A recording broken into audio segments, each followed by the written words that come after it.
ഇന്ത്യക്കെതിരെ പാകിസ്ഥാൻ സൈനിക നീക്കം പ്രഖ്യാപിച്ചതിനെ തുടർന്ന് കൃത്യമായ മറുപടി നൽകിയിരിക്കുകയാണ് ഇന്ത്യ. പാകിസ്ഥാന്റെ തുടർച്ചയായ ഡ്രോൺ, മിസൈൽ ആക്രമണങ്ങൾക്കുള്ള മറുപടിയായി 4 പാക് വ്യോമതാവളങ്ങളിലാണ് ഇന്ത്യ പ്രത്യാക്രമണം നടത്തിയിരിക്കുന്നത്. ഇതോടെ അതിർത്തി മേഖലകളിൽ ഡോഗ് ഫൈറ്റ് അഥവാ ഇന്ത്യ പാക് പോർവിമാനങ്ങൾ പരസ്പരം ആക്രമണം നടത്തിയെന്നാണ് അന്താരാഷ്ട്ര മാധ്യമങ്ങൾ റിപ്പോർട്ട് ചെയ്യുന്നത്. വളരെ അടുത്തുനിന്നാണ് ഈ യുദ്ധവിമാനങ്ങൾ പോരാടുക.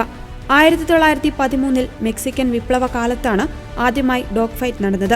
ഉഗ്രവും വേഗതയേറിയതുമായ പോരാട്ടത്തെ വിശേഷിപ്പിക്കുവാനാണ് ഡോഗ് ഫൈറ്റ് എന്ന പദം ഉപയോഗിക്കുന്നത്.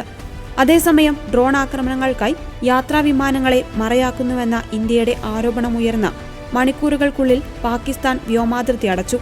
യാത്രാവിമാനങ്ങളെ മറയാക്കി ഇന്ത്യക്കെതിരെ ഡ്രോൺ ആക്രമണം നടത്തിയിരുന്ന പാകിസ്ഥാന്റെ സൈനിക ലോഞ്ച് പാഡുകളും ഇന്ത്യൻ ആക്രമണത്തിൽ തകർന്നു.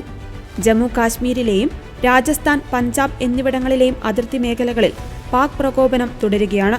കാശ്മീരിലെ രജൌറിയിൽ പാകിസ്ഥാൻ നടത്തിയ ഷെല്ലാക്രമണത്തിൽ Jammu Kashmir additional district development commissioner Rajkumar Thapa കൊല്ലപ്പെട്ടു. നിലവിൽ ഇന്ത്യയുടെ ആരോപണത്തെ തുടർന്ന് എല്ലാ വ്യോമഗതാഗതവും പാകിസ്ഥാനിൽ നിർത്തിവച്ചിരിക്കുകയാണ്. ഭിന്നിപ്പ് ലക്ഷ്യമിട്ട് പാകിസ്ഥാൻ മതകേന്ദ്രങ്ങളിലും ആക്രമണം നടത്തി. യുദ്ധവിമാനങ്ങളും ദീർഘദൂര മിസൈലുകളും പ്രയോഗിച്ചു. ജനവാസ മേഖലകളിലും പാകിസ്ഥാൻ ആക്രമണം തുടരുകയാണ്. പാക് പ്രകോപനത്തിന് തക്കതായ മറുപടി നൽകുമെന്നും അതേസമയം സംഘർഷം ലഘൂകരിക്കുവാനാണ് ഇന്ത്യ ശ്രമിക്കുന്നതെന്നും ഫോറിൻ സെക്രട്ടറി വിക്രം മിസ്രി വാർത്താസമ്മേളനത്തിൽ പറഞ്ഞു.